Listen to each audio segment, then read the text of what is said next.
Le thème des œuvres mortes est un thème qui est fondamental dans la doctrine de Christ. C'est un sujet qu'il est très important d'étudier. Il faut méditer sur ce sujet. Pourquoi? Eh bien parce que la chair est réellement faible et l'esprit est bien disposé. Donc il faut tuer tout ce qui est de la chair et faire vivre l'esprit afin de faire vivre les œuvres vivantes de Dieu, les œuvres glorieuses de Dieu à travers notre vie. Donc, pouvoir identifier ce que sont les œuvres mortes, pouvoir les condamner, pouvoir s'en séparer et rompre avec cela est absolument fondamental dans la réussite de notre vie et du travail que nous faisons pour Dieu. Nous sommes sauvés pour servir, nous le disons, nous le répétons, et ô combien c'est une réalité qui est éternelle. Donc il faut vraiment croire que le Seigneur a des œuvres préparées d'avance pour nous et savoir que si nous les accomplissons, nous aurons de grandes récompenses au ciel. Et c'est important de ne pas négliger cela, de ne pas être hypocrite à ce sujet.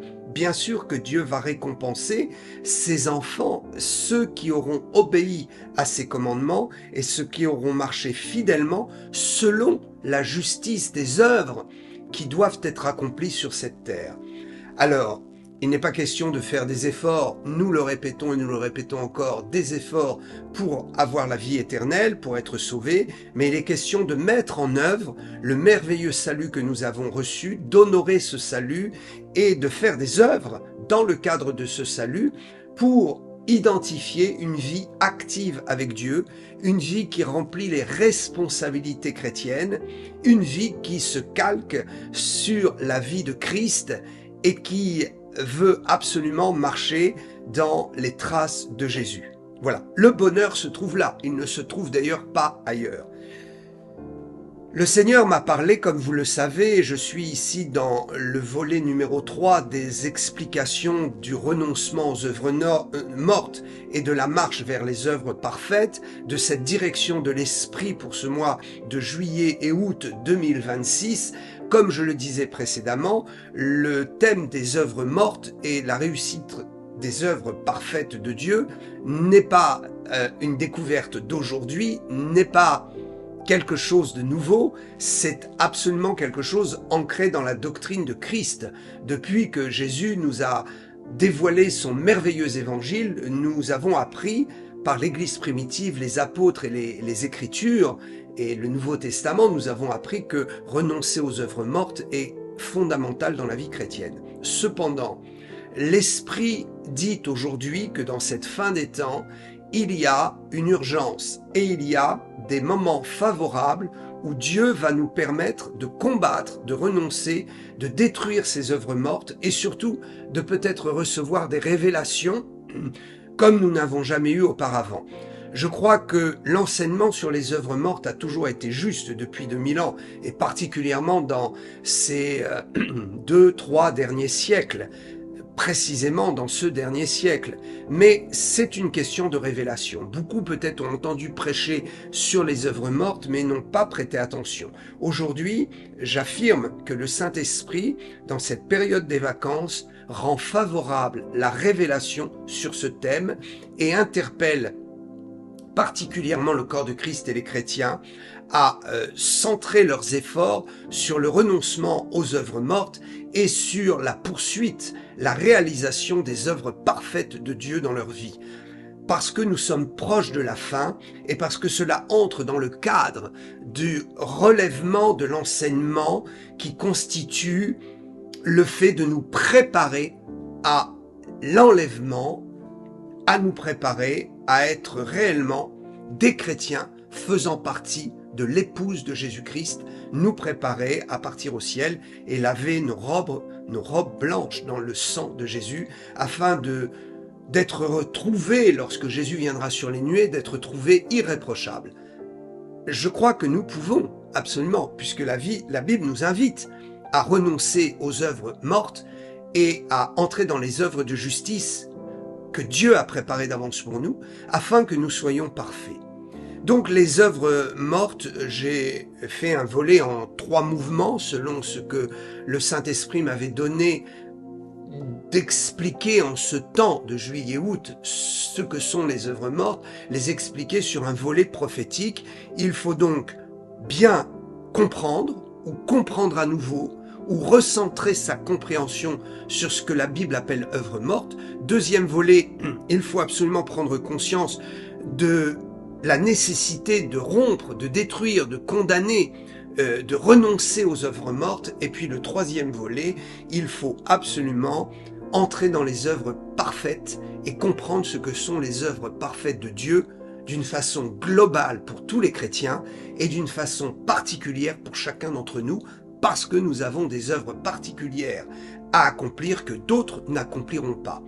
Donc, j'en viens maintenant dans cette troisième vidéo à le deuxième volet, non pas le troisième volet, mais le deuxième volet dans cette troisième vidéo, le renoncement aux œuvres mortes. Alors, il faut comprendre que rompre, c'est être déterminé à renoncer, à être délivré et surtout à condamner les œuvres mortes, afin de ne pas y revenir et de ne pas polluer sa vie chrétienne avec des œuvres que nous aurions condamnées, dont nous nous serions séparés et dont nous ne voulons plus voir l'existence dans notre vie afin de ne pas perdre du temps. Je rappelle qu'il faut rompre avec les œuvres mortes parce que les œuvres mortes sont réellement des dévoreurs. L'œuvre morte est un dévoreur. C'est un esprit spirituel dévoreur de notre temps. Je vous assure qu'il y a des démons spécialisés dans la culture des œuvres mortes et dans la tentation aux œuvres mortes dans la vie du chrétien. Parce que ce sont des esprits qui nous font perdre notre temps, qui nous font échouer et qui reculent le plan de Dieu pour nous. Votre destinée s'accomplira lorsque vous sanctifierez vos œuvres.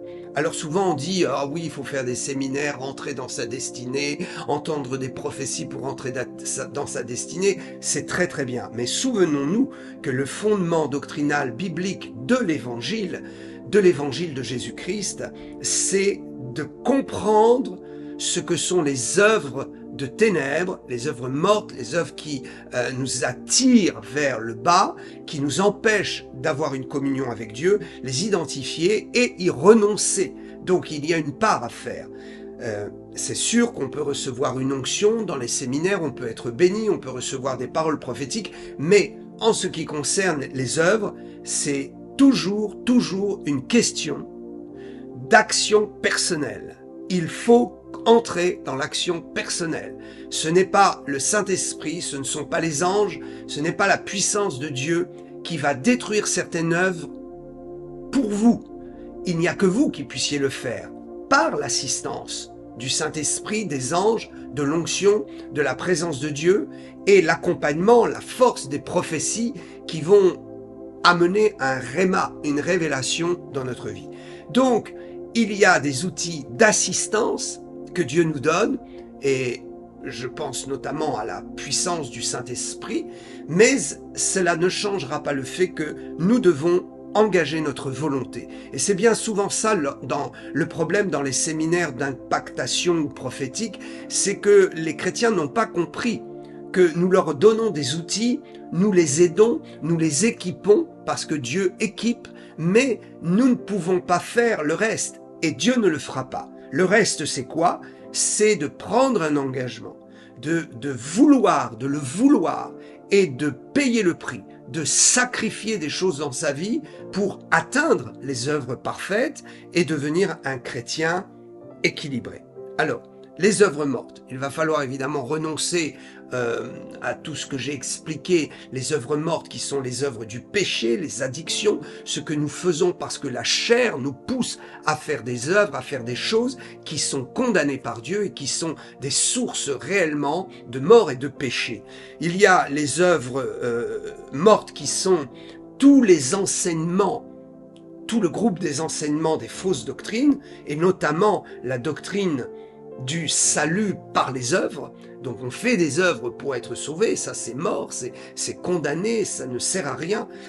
Toutes les œuvres que nous faisons par des doctrines hérétiques, notamment certains actes, je cite ici cela, mais il y aurait beaucoup de choses à citer dans ce deuxième point, des œuvres mortes doctrinalement parlant. C'est lorsque, par exemple, prophétiquement, on vous dit de faire des actes prophétiques. Et ça, c'est très bien. Il y a des œuvres vivantes dans l'acte prophétique. Mais il y a des actes prophétiques qui sont de véritables rituels de sorcellerie. Certains, se disant prophètes, vont récupérer des schémas, des rites, des actes, des positions de sorcellerie qu'ils vont aménager pour leur donner une coloration spirituelle, chrétienne et christique. Et en fait, ce sont des œuvres mortes. On dit on pose un acte de foi, on pose un acte prophétique, mais en fait on est en train de faire de la sorcellerie. Si on vous dit de vous laver avec du sel, si on vous dit d'aller prendre de la terre, je sais pas, de votre du terrain de votre naissance, de telle région, je ne sais pas, où vous aviez eu une vie passée ténébreuse, et de prendre cette terre et de la mélanger avec je ne sais quoi, et puis peut-être de vous laver les mains dedans ou de la jeter d'une certaine façon. Tout ça, ce ne sont pas des actes prophétiques, ce sont des actes rituels qui sont issus de la sorcellerie. Parce que lorsqu'on regarde les sorciers, ils font cela.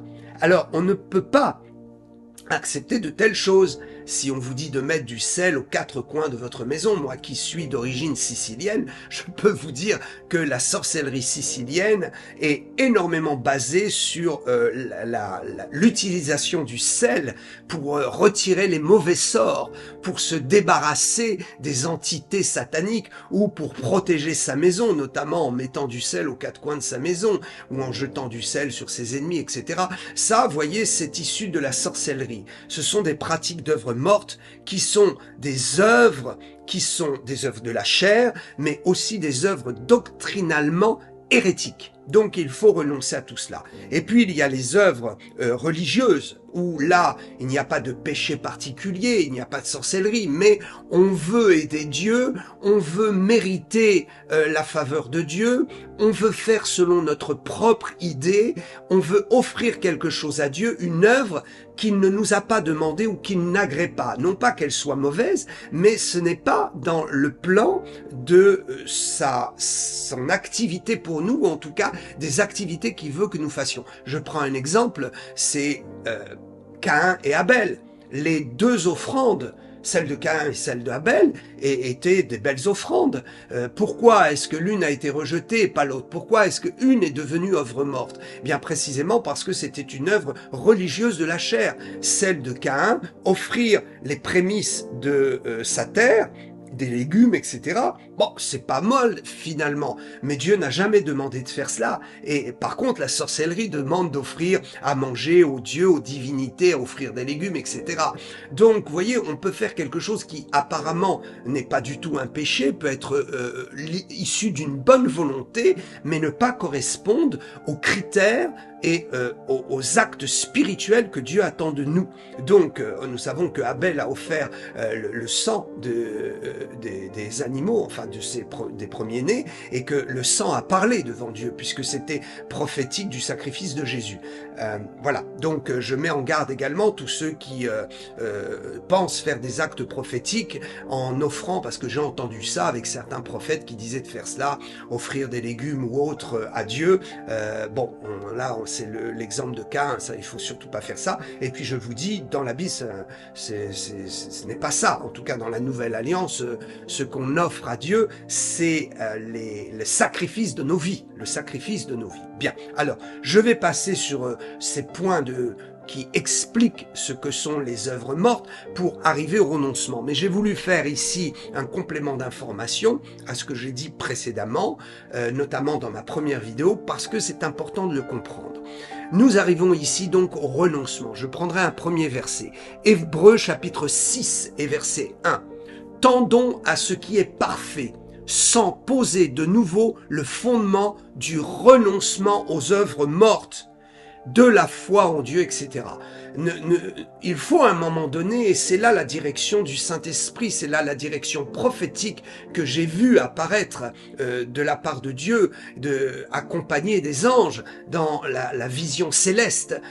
Ce que j'ai vu, c'est que Dieu dit aujourd'hui, c'est une saison de 62 jours, juillet et août, pour ne plus avoir à revenir à ces fondamentaux qui sont notamment le renoncement aux œuvres mortes. Il faut que ce soit acquis. Alors peut-être ce n'est pas acquis, c'est tout à fait nouveau pour vous, donc tant mieux, eh bien ce sera acquis. Peut-être c'est superficiel ou c'est un sujet qui avait été abordé de loin, qui n'a pas toutes ces explications, et donc prenez toutes les explications, voyez cela aussi avec vos conducteurs spirituels, amplifiez ce que je dis, sondez les Écritures, et une bonne fois pour toutes, dites, Seigneur, je rentrerai dans le mois de septembre avec une connaissance et effectivement un fondement où je n'aurai plus à revenir sur ces choses.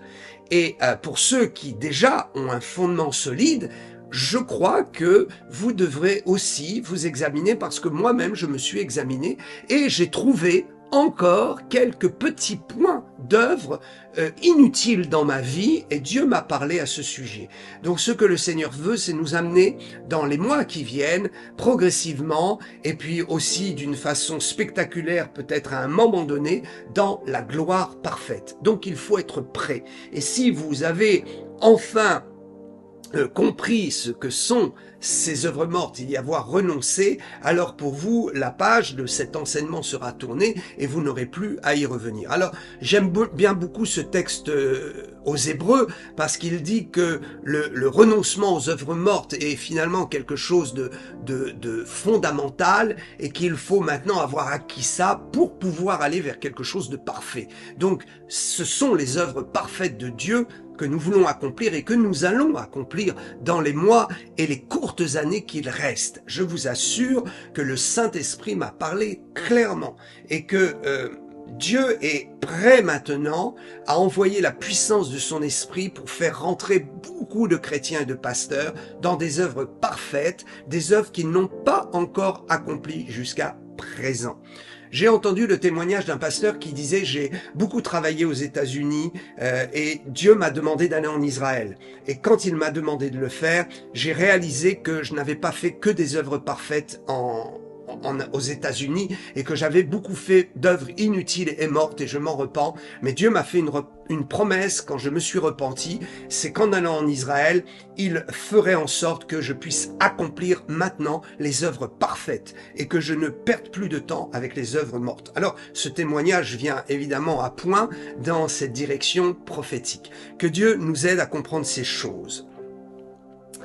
Alors, pourquoi on dit œuvre morte? Parce que ces œuvres n'ont aucune caractéristique de la vie de Dieu.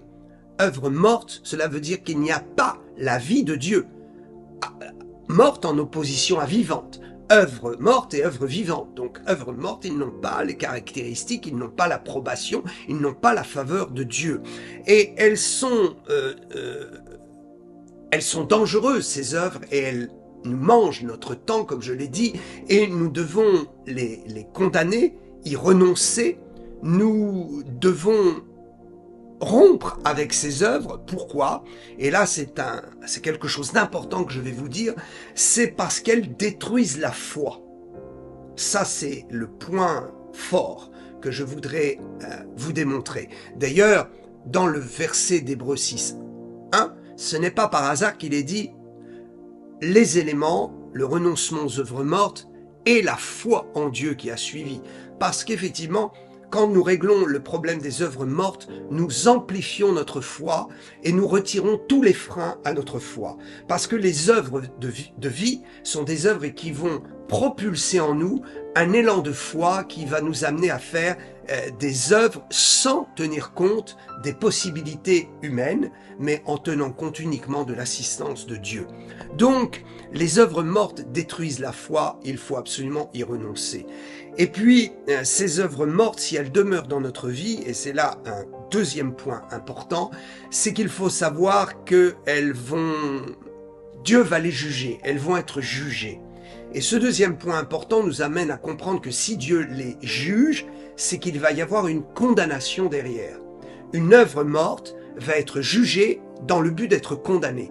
Nous jugeons non pas dans le but de condamner, mais dans le but de redresser. Nous avons un jugement observateur, critique, positivement critique. Pourquoi?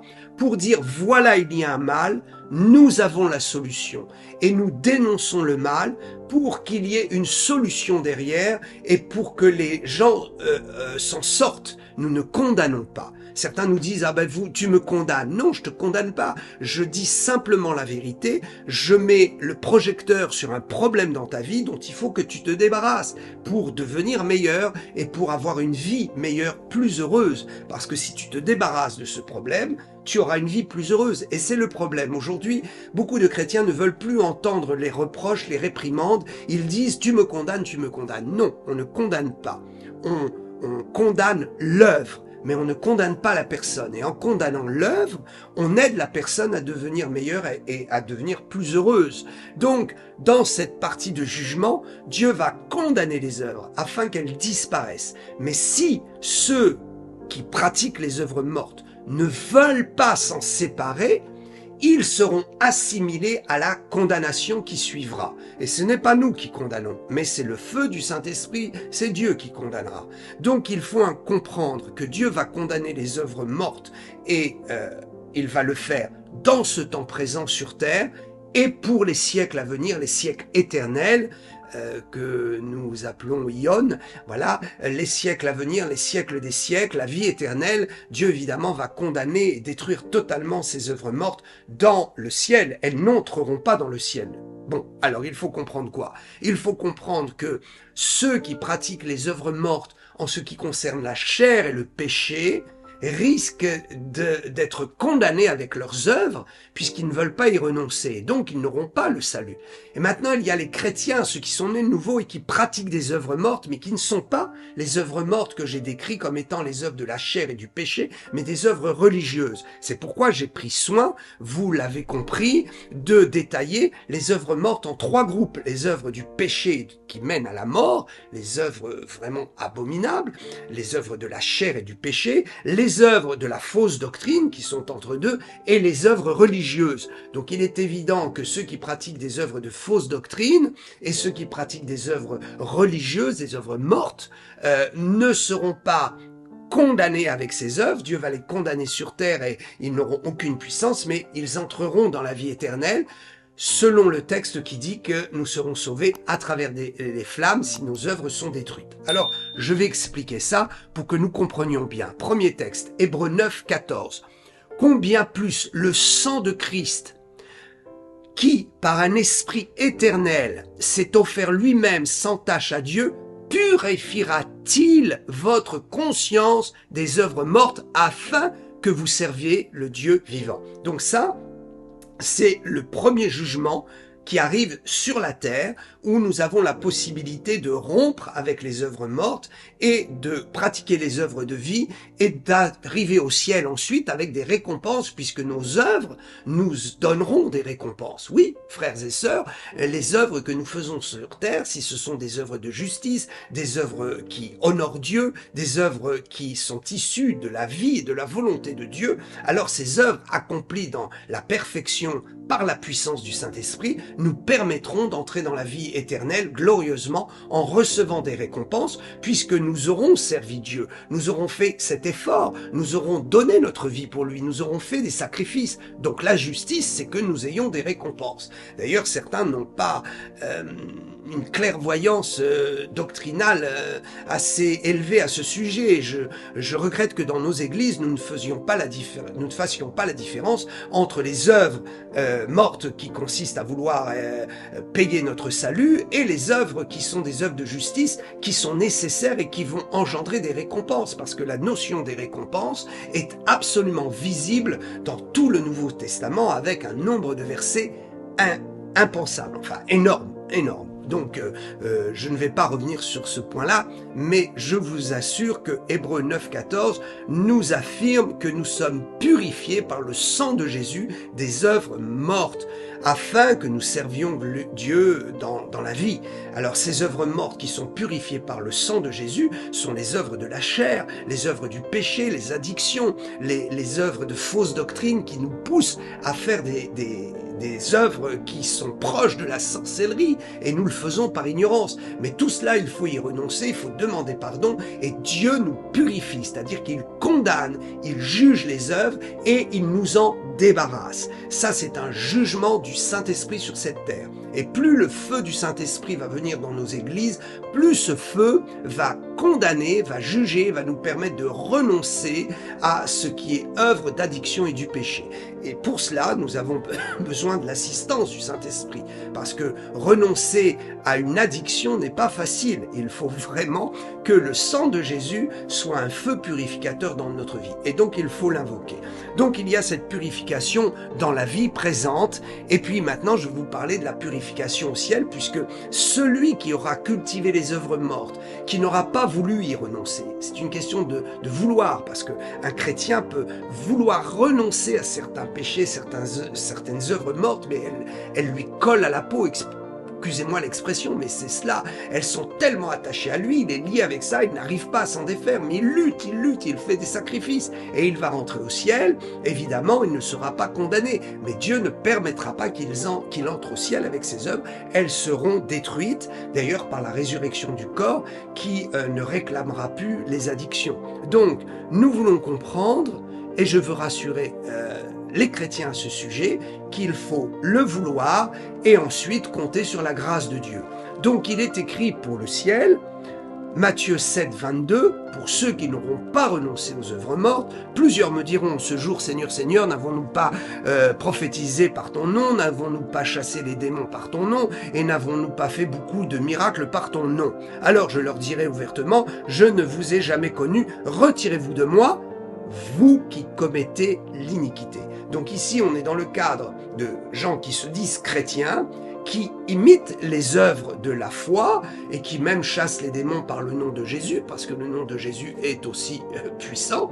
Ils le font par la foi, ils font des œuvres. Vous remarquerez d'ailleurs qu'ils ne disent pas, ces gens qui sont rejetés, ils ne disent pas « nous avons prêché ta parole, nous avons prêché la repentance ». Ils ne peuvent pas le dire puisque eux-mêmes sont dans le péché. Donc, prenez garde, parce que si vous êtes un chrétien ou un pasteur qui servait le Seigneur et qui apparemment avait du succès, et que vous savez très bien qu'il y a des œuvres qui sont ténébreuses que vous faites dans l'ombre, des péchés que vous commettez ou des fausses doctrines que vous prêchez qui poussent les chrétiens à faire des mauvaises œuvres, eh bien, vous vous dites « Oh, ça fonctionne, j'ai mon église, j'ai mon ministère, j'ai de l'argent, Dieu me bénit ». Non, Dieu ne vous bénit pas, Dieu vous laisse faire parce que vous utilisez sa parole. Et même un païen peut prendre la Bible et prêcher, et peut-être il y aura même des conversions, alors que lui n'est pas converti parce qu'il va prêcher la parole et il va agir par la foi sur la base de la parole. Donc les anges agissent, Dieu agit, le Saint-Esprit agit, parce que les gens qui sont en face ont besoin d'être sauvés, mais celui qui est l'acteur de ces actes, de ces actes bibliques, n'est pas forcément sauvé, parce que s'il est attaché à des œuvres mortes dans sa vie et des péchés, eh bien Dieu dira, ce n'est pas les œuvres que tu as faites qui vont te sauver, c'est ta vie de sanctification, ta vie d'abandon entre mes mains qui te sauve, ton acceptation de mon sang, donc ton renoncement à une vie de païen, une vie de pécheur.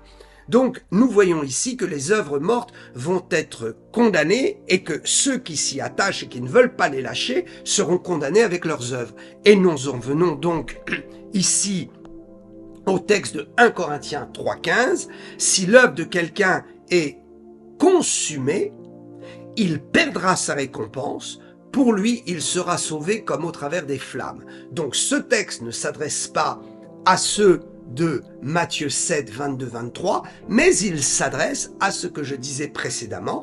Si vous êtes dans une volonté de renoncement et que vous payez le prix, que vous faites des sacrifices, mais que malheureusement les œuvres de la chair sont toujours là et que vous avez du mal à vous en débarrasser, prenez garde parce que vous serez sauvés, parce que vous aimez le Seigneur et vous luttez, mais peut-être vous ne luttez pas suffisamment, et je vais dire comment faire en 3 points pour lutter et renoncer. Peut-être vous ne mettez pas vraiment toute votre volonté, alors ce texte de l'Écriture de 1 Corinthiens 3,15 sera pour vous. Je ne sais pas. Je ne vous connais pas, et même ceux que je connais, je ne peux pas affirmer dans quelle catégorie ils sont. Vous savez, c'est dangereux, il faut même pas chercher à juger les âmes, c'est Dieu qui jugera. Nous prévenons et nous disons ce qui se produira au jour du jugement. Au jour du jugement, le chrétien qui aura pratiqué des œuvres religieuses, peut-être il n'aura pas commis de péché, mais il aura pratiqué des œuvres religieuses, il n'aura pas compris qu'il faut s'en défaire, et eh bien Dieu le jugera. Et si ce sont des œuvres religieuses qui ne sont pas attachées directement au reniement de Jésus ou au péché réellement, au péché d'iniquité, aux péchés graves qui sont déterminés dans la Bible comme étant la vie des pécheurs, eh bien ils verront leur œuvre être détruite et ils entreront au ciel. Et ceux, par exemple, qui auront fait des œuvres d'activité, je me suis expliqué sur ma 2e vidéo sur le sujet, parce que c'était un point très très important, dans mon émission Gloire et Bénédiction, du reste, je me suis expliqué, eh bien, ceux qui pratiqueront ces œuvres religieuses seront déçus et il y aura même des larmes. Et oui, ils entreront au ciel, non pas dans une joie complète, mais avec des larmes.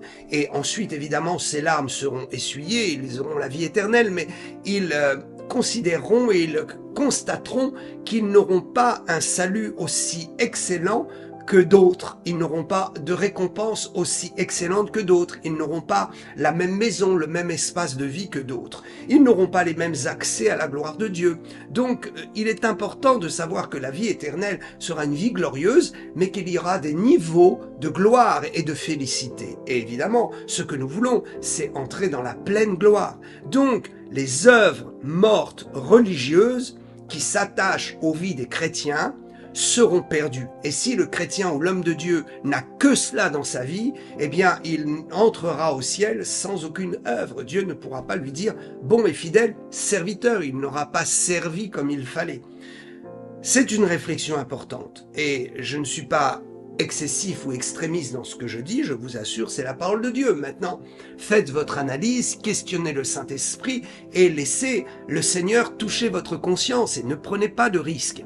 Si vous êtes fait des œuvres religieuses qui sont mortes, telles que j'ai pu les décrire, comme je le dis dans ma précédente vidéo, la vidéo numéro 2 sur le sujet, eh bien, si vous vous sentez visé, que vous vous sentez pointé du doigt par le Seigneur, eh bien, renoncez et recadrez-vous.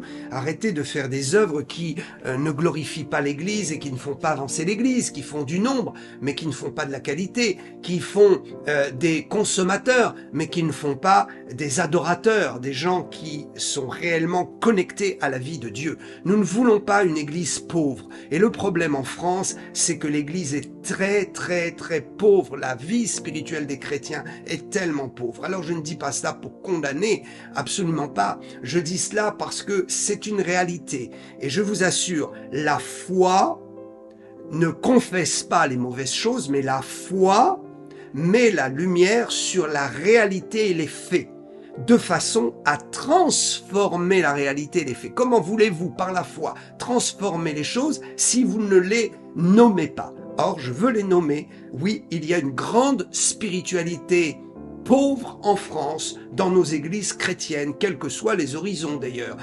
Une pauvreté où les chrétiens sont malades, les chrétiens sont dépressifs, les chrétiens ne vivent pas la vie de l'esprit, les chrétiens ne voient plus l'exaucement à leurs prières, on a du mal à voir les paralytiques se lever, je crois même qu'on n'en voit pratiquement pas, les sourds, les aveugles, c'est très rare, il faut voir des ministères loin venir de l'étranger pour commencer à voir ces choses-là. Alors bon, certains pasteurs voient ponctuellement, et gloire à Dieu, mais ce n'est pas courant, voyez, et le fait que les miracles et la puissance ne soient pas visiblement courantes démontre une pauvreté. Donc il faut réagir, il faut réagir. Les chrétiens sont malheureux, ils souffrent, c'est une évidence. Donc je ne dis pas cela pour être négatif, et je veux absolument reprendre et amener dans la vraie réflexion ceux qui disent « Oh, mais le pasteur confesse, on m'a dit qu'il fallait pas que je confesse de mauvaises choses, faut pas que je confesse ma maladie, etc. etc. » Écoutez, je me suis déjà exprimé sur le sujet, nous ne sommes pas des robots, nous ne sommes pas dans la force pensée, nous sommes dans la foi.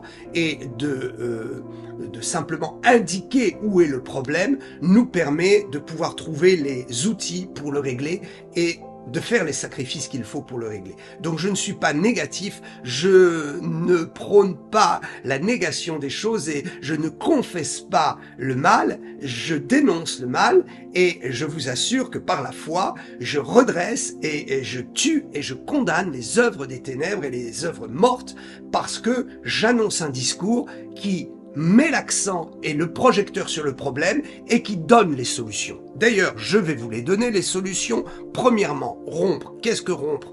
C'est définitivement renoncer. C'est définitivement prendre la décision de changer de chemin, de couper les voies d'accès, de couper toutes les chaînes qui nous relient à nos œuvres mortes, quelles qu'elles soient, œuvres de la chair, œuvres du péché, œuvres de fausses doctrines, œuvres religieuses, œuvres de tentation diabolique, de faire des programmes divertissants pour les chrétiens parce qu'on n'a plus d'onction à leur donner. Oui, il y a des pasteurs qui au fond de leur âme constatent, leur conscience leur dit, tu fais du spectacle, tu fais de l'animation, tu fais du divertissement parce que tu n'arrives plus à remplir ton église et parce que tu n'as pas la puissance de Dieu pour attirer les païens dans des conversions, dans les larmes et le renoncement à leur vie passée, de vraies conversions où on voit de vraies guérisons, où les familles entières sont gagnées par la puissance de Dieu. On ne voit plus cela, donc on fait des divertissements. Et ce sont des œuvres mortes qui n'amèneront rien de bon, qui vont simplement mettre un pansement sur la plaie. Alors, certains, vous savez que c'est cela. Il faut arrêter, renoncer. C'est difficile, je conçois. Mais vous pouvez commencer à le faire. Commencer à mettre une vitesse inférieure. Commencer à ne plus faire certaines choses. Commencer à arrêter certains programmes, à modifier certains programmes, à faire mourir progressivement ce feu d'œuvre morte qui n'amènera à rien. Donc, je vous cite 2 Corinthiens 6, 17, « Sortez du milieu d'eux et séparez-vous, dit le Seigneur. » Donc, il faut sortir de ce milieu-là dans lequel on est tombé. Ceux qui sont dans les addictions, ne retournez plus dans les milieux où on vous incite à l'addiction. Si vous êtes un pasteur, n'allez plus dans ces séminaires ou ces pastorales où on trouve de nouvelles idées pour le divertissement. Commencez à rompre, sortez, arrêtez, parce que sinon vous ne vous en sortirez jamais. Et puis, séparez-vous, effectivement, il faut séparer de certaines personnes qui sont une véritable gangrène dans le domaine de la tentation. Ils sont toujours là à nous ramener dans nos fautes, dans nos erreurs, dans nos mauvaises œuvres. Il faut rompre. Paul dira dans Éphésiens 3, versets 7 et 8, il dira qu'il considère ses actions passées, sa vie passée, comme de la boue, de la perte. Ça veut dire que Paul avait réalisé qu'en dans le judaïsme dans lequel il était, il ne faisait que des œuvres mortes. Et quand il a découvert la vie de l'esprit en ayant l'apparition de Jésus-Christ, alors il est rentré dans les œuvres vivantes de Dieu et il a commencé à tendre vers les œuvres vivantes parfaites. Et il dit que pour y arriver, pour cela, il a dû réellement renoncer. Considérez donc que ce qui était fait avant était mauvais. Le renoncement, c'est honnêtement un jour avouer que ce que j'avais fait n'était pas bon et que ce n'était pas la solution. Donc, le fait de faire cela va déconnecter les chaînes et va décourager les démons. Oui, on peut les décourager. Moi, j'ai découragé certains démons. C'est difficile, évidemment, parce qu'ils ne se découragent pas facilement, mais on peut décourager le monde spirituel et on peut rompre nos chaînes avec cette confession du renoncement aux œuvres mortes. Alors, le deuxième point, donc rompre, je viens de le dire, renoncer, rompre, c'est renoncer, c'est abandonner volontairement et faire des sacrifices, donc on est toujours sur la même lignée, pouvoir dire Seigneur, comme l'apôtre Paul, moi je ne vais plus défendre les œuvres que je faisais avant dans mon ministère, je ne vais plus en parler, et si on en parle, je vais dire qu'effectivement, c'était le temps de l'apprentissage, c'était le temps aussi où on n'avait pas toute la révélation, et évidemment c'était un temps où aujourd'hui je considère que c'est une erreur et je ne le referai pas. Donc dans l'évolution, alors on peut trouver les mots, mais il faut passer par le renoncement, par la parole et puis la confession de la bouche. Je crois que c'est très très important. Alors, il y aurait beaucoup de choses à dire. Il faut combattre, évidemment. Je laisserai le texte de Luc 9, 23. « Si quelqu'un veut venir après moi, qu'il renonce à lui-même, qu'il se charge chaque jour de sa croix et qu'il me suive. » Je crois qu'il y a des croix que nous portons qui sont maintenant identifiées. Cette croix, c'est le sacrifice, le renoncement, le poids d'avoir commis des œuvres de la chair et aujourd'hui de pouvoir nous débarrasser de cela. Et effectivement, il y a des conséquences.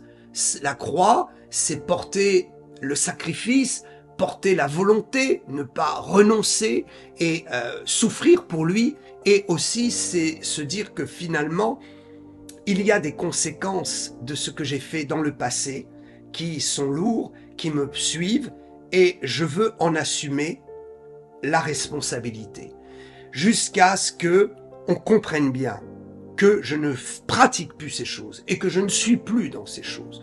Beaucoup de choses à dire donc sur porter sa croix, il faut des sacrifices et comme je le disais précédemment au début de mon enseignement, il faut absolument le vouloir et faire des sacrifices, et même si ça semble une croix portée, ça semble lourd, il faut le faire. Il y a des amitiés avec lesquelles il faut rompre, il y a des secteurs, des gens qu'il ne faut plus voir, il y a des cercles dans lesquels il ne faut plus aller, ou aller sporadiquement, ou en tout cas y aller avec une nouvelle image et un nouveau discours, et arriver avec des paroles d'exhortation pour dénoncer là où on s'est trompé. Dénoncer l'erreur n'est pas une condamnation de notre personne ou de notre vie, c'est une condamnation des œuvres qui ne sont pas bonnes. Le troisième point, condamner, il faut condamner. Donc, nous rompons, rompre c'est renoncer, et renoncer c'est arriver jusqu'à la foi de pouvoir condamner, comme je viens de l'expliquer brièvement. Il ne suffit pas d'abandonner les mauvaises œuvres, il faut aussi les dénoncer. Il est évident que vous devenez un prédicateur, un défenseur des œuvres de la vie, des œuvres vivantes, lorsque vous avez compris ce que sont les œuvres mortes et lorsque vous avez compris que ces œuvres sont un véritable frein terrible à l'évangile, à nos églises, au peuple de Dieu. Ces œuvres-là nous empêchent d'entrer dans la vie du Saint-Esprit. Et donc il faut condamner, il faut dénoncer. Condamner, ça veut dire le condamner dans notre cœur, le condamner pour nous, mais aussi le dénoncer. Il faut se battre et devenir un défenseur de la vérité des œuvres parfaites de Dieu. C'est ce que je fais. Je pense que peut-être il y a encore des petits points d'œuvres mortes dans ma vie, qui sont peut-être encore des œuvres un peu religieuses, peut-être que je fais parce qu'il faut que ma mentalité aussi change. Et je crois que nous n'aurons jamais fini de changer. L'apôtre Paul a dit qu'il avait atteint la course au moment de sa mort, donc il était toujours en progression. Et même si on est en haut d'un sommet, s'il ne reste que 1 mètre à faire pour atteindre le sommet alors qu'on a fait peut-être 1,5 km d'escalade, et ce 1 mètre n'est rien par rapport au 1,5 km que l'on a gravi, mais peut-être ce 1 mètre est le plus difficile, semble le plus dérisoire, semble rien pour les autres, mais reste quand même 1 mètre qu'il faut parcourir. Donc nous avons tous des œuvres qu'il faut dénoncer. Mais je pense que globalement, je vis une vie de l'esprit, j'en ai pas honte, et depuis longtemps d'ailleurs, je dénonce les œuvres qui empêchent la vie de l'esprit. Parce que nous avons un devoir quand nous sommes dans les œuvres parfaites, c'est montrer le chemin qu'il ne faut pas emprunter pour ne pas se perdre. Éphésiens 5:11. Ne prenez point part aux œuvres infructueuses des ténèbres, mais plutôt condamnez-les. Alors, ce texte parle évidemment des œuvres du péché, mais par extension, cela nous décrit exactement ce que sont les œuvres mortes. Donc, n'y prenez point part, évidemment, il faut y renoncer, il ne faut plus en prendre part. Mais nous allons jusqu'à les condamner, Et ceci est très important. 2 Corinthiens 10, 4 et 5. Nous renversons les raisonnements et toute hauteur qui s'élève contre la connaissance de Dieu et nous amenons toute pensée captive à l'obéissance de Christ. C'est-à-dire que nous amenons les pensées qui sont vagabondes, qui vont selon le vent, selon où tourne le vent. Il y a des chrétiens qui sont emportés à tout vent de doctrine, toute pensée doctrinale, toute mentalité. Aujourd'hui, ils ont une certaine mentalité. Demain, quelqu'un passe, un vent de conviction vient sur leur cœur, même si c'est pas la conviction de Dieu, et ils changent de mentalité, ils changent de pensée, mais pas pour le bien. Donc nous voulons prendre toutes les pensées qui sont dans le cœur des hommes et amener ces pensées à être obéissantes à la parole de Dieu. Et donc être captives, ça veut dire amener les pensées captives, c'est-à-dire les rendre obéissantes à la parole de Dieu, à la vérité et au bonheur que Dieu nous promet. Comment? Eh bien, par un changement de mentalité. Un changement de nos mentalités. Nous renversons les raisonnements et les hauteurs qui s'élèvent contre la connaissance de Dieu. Les œuvres mortes s'expliquent par une méconnaissance des œuvres de Dieu. Lorsque nous voyons comment Dieu travaille, comment il fonctionne, nous comprenons ce que sont les œuvres mortes. Et nous disons, ah, nous croyons connaître Dieu, nous pensions connaître Dieu. Nous avions une mentalité où nous étions éduqués à une certaine vie chrétienne, mais nous nous rendons compte que nous étions formatés dans des pensées qui n'étaient pas du tout captives, qui n'étaient pas alignées à la connaissance véritable de Dieu. Et où est cette connaissance? Dans la parole de Dieu. Dans la parole de Dieu. Et également dans le produit de nos œuvres. Nos œuvres, celles qui sont parfaites, vont produire un fruit abondant. Et ça, c'est un moyen, c'est une façon de comprendre qu'on est dans des œuvres inutiles ou qu'on est dans des œuvres utiles. Le fruit, il se situe d'abord dans le dynamisme de notre vie chrétienne. Avant de vouloir faire des œuvres à l'extérieur, il faut que l'œuvre intérieure se fasse. L'arbre a besoin de porter la sève, il a besoin d'être vigoureux, il a besoin d'avoir des racines profondes pour chercher l'eau, pour être bien enraciné, chercher l'eau quand il y a des moments de sécheresse, être bien enraciné quand le vent et le tonnerre et les orages soufflent, de façon à ne pas être déraciné, et puis à être dans l'abondance de cette sève qui monte et qui fait des feuilles verdoyantes, et surtout qui crée les bourgeons et qui crée les fruits. Donc, l'œuvre de la vie de Christ doit se faire d'abord en nous, et ensuite, elle produira des fruits à l'extérieur. Alors parfois, c'est dur de produire des fruits à l'extérieur parce que les temps sont des temps de sécheresse, des temps difficiles. Mais nous pouvons considérer que nous faisons des œuvres de justice parce que nous allons quand même porter du fruit, même pendant les saisons de sécheresse ou les saisons difficiles.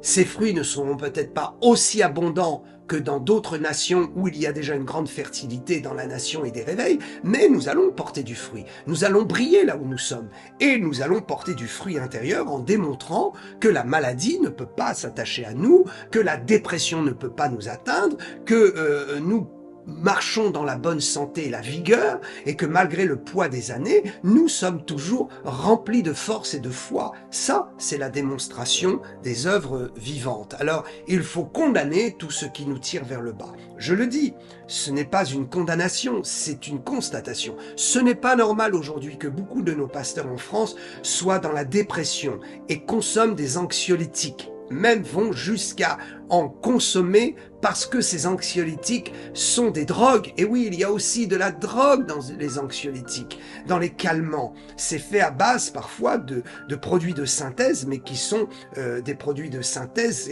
issus de la drogue, des drogues, oui, il faut le dire.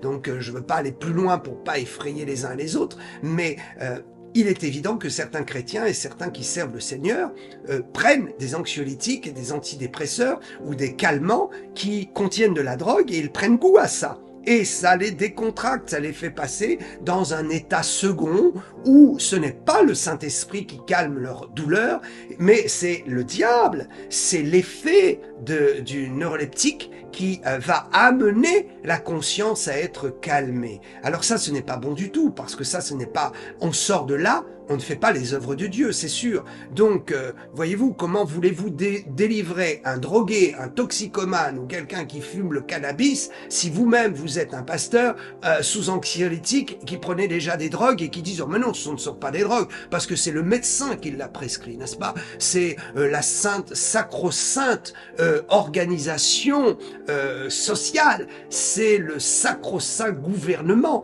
qui a validé le département de la santé et qui me permet même d'avoir ces anxiolytiques gratuitement. Voyez-vous, le diable, parfois, il donne gratuitement avec la carte de sécu. Alors on dit, ah ben j'y suis pour rien. C'est pas mauvais, regardez, le gouvernement le prescrit. Le comité de la santé nationale a décidé que c'était pas mauvais et que on peut prendre ça même si on n'est pas un drogué. Et bien moi je regrette, j'ai vu des cas où des chrétiens étaient drogués avec les anxiolytiques et il fallait prier comme si on priait pour des drogués. Donc écoutez, je ne veux pas aller plus loin sur ce sujet, je veux simplement vous encourager. Nous avançons dans la foi, nous renonçons aux œuvres mortes, nous voulons ensuite nous en débarrasser, rompre avec cela en faisant des actes de foi, en étant des chrétiens dignes, en pouvant nous lever comme des hommes et des femmes dignes dans cette humanité, qui sommes courageux et qui acceptons de souffrir un peu pour déconnecter avec ce qui est mortel dans notre vie, ce qui a une odeur de ténèbres, ce qui ne peut pas nous amener la puissance et la vie de Dieu. Parce que nous sommes de passage sur cette terre. Frères et sœurs, nous sommes en test sur cette terre. Tout ne sera pas toujours comme cela. À un moment donné, nous allons quitter la croix, nous allons quitter les souffrances, nous allons quitter cette terre et nous entrerons dans notre repos éternel. Sachant que déjà, si nous portons nos souffrances et notre croix, nous pouvons le faire et nous devons le faire par l'assistance du Consolateur qui est le Saint-Esprit, qui fait que le fardeau que nous portons, finalement, la croix que nous portons n'est pas si lourde que cela si nous faisons confiance à Dieu et si nous tirons tout le bénéfice de notre mort à nous-mêmes par la force de l'être nouveau et de la nouvelle créature qui est en nous, afin de trouver la véritable joie dans cette vie, de trouver des joies qui soient saines, qui soient pures, et de pouvoir servir le Seigneur en toute conscience, en toute honnêteté, en toute propreté, ne pas nous attacher forcément aux grands résultats, à la foule et à la visibilité, mais nous attacher à une œuvre qui est parfaite. Et croyez-moi, ce qui est petit est aussi infiniment grand. C'est d'ailleurs la science quantique qui nous apprend. C'est quoi le quantique? C'est l'élément le plus petit qui est invisible, même avec des appareils ultra sophistiqués, des microscopes ultra sophistiqués. L'infini petit qui, en fait, contrôle toute la matière et l'infiniment grand. Alors voyez, il y a toujours dans le cercle de Dieu les extrémités qui se rejoignent pour faire une gloire. On commence sur un point, on fait un cercle et on arrive au point opposé qui se rencontrent et qui font finalement le tout de Dieu, je dirais la sphère éternelle et la perfection de Dieu. Que le Seigneur soit glorifié. Je vous encourage. Je vous retrouve pour une 4e émission où nous clôturerons sur ce sujet. Je suis certain que le Seigneur va vous combler de joie et que vous allez découvrir le bénéfice d'être aligné avec la vérité, d'être aligné avec le Saint-Esprit, de faire les œuvres parfaites que Dieu nous a demandées et de ne pas chercher à imiter ou à vouloir faire de grandes choses aux yeux du monde, à faire ce que Dieu nous a demandé proprement, en ayant une conscience pure et en nous disant, nous au moins, nous avons fait cela, mais c'est une œuvre parfaite qui ne sera pas brûlée au jour de notre jugement. Nous entrerons dans la présence de Dieu avec les œuvres qui nous suivront. Comment? Eh bien par le livre de notre vie qui sera lu. Je crois qu'il y aura des anges qui vont devant Jésus lire le livre de nos œuvres et Jésus sera satisfait, il sera heureux et notre cœur sera tellement dans le bonheur d'avoir servi Christ. Nous aurons une double récompense. La première récompense est d'avoir servi Dieu sur terre avec honneur et d'avoir eu la joie de faire plaisir à Jésus et de le servir tel que lui voulait. Et la deuxième récompense, c'est que le Seigneur nous dira, bon, j'ai des cadeaux pour toi pour cela. Seigneur, je jette ma couronne à tes pieds, je n'ai pas besoin de cadeaux, mais je les prends tes cadeaux, Seigneur, merci. Et le Seigneur sera tellement heureux de nous voir dans la plénitude d'un salut éternel glorieux. Que Dieu vous bénisse. À bientôt.